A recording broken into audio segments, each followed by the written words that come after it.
جو لوگ اپنا مال اللہ کے رستے میں صرف کرتے ہیں پھر اس کے بعد نہ اس خرچ کا کسی پر احسان رکھتے ہیں اور نہ کسی کو تکلیف دیتے ہیں، ان کا صلہ ان کے پروردگار کے پاس تیار ہے، اور قیامت کے روز نہ ان کو کچھ خوف ہوگا اور نہ وہ غمگین ہوں گے۔ جس خیرات دینے کے بعد لینے والے کو ایذا دی جائے اس سے تو نرم بات کہہ دینی اور اس کی بے ادبی سے درگزر کرنا بہتر ہے، اور اللہ بے پرواہ اور بردبار ہے۔ مومنو، اپنے صدقات و خیرات احسان رکھنے اور ایذا دینے سے اس شخص کی طرح برباد نہ کر دینا جو لوگوں کو دکھاوے کے لیے مال خرچ کرتا ہے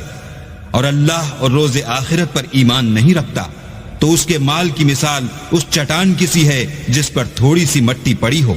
اور اس پر زور کا مہ برس کر اسے صاف کر ڈالے۔ اسی طرح یہ ریاکار لوگ اپنے اعمال کا کچھ بھی صلہ حاصل نہیں کر سکیں گے، اور اللہ ایسے ناشکروں کو ہدایت نہیں دیا کرتا۔ اور جو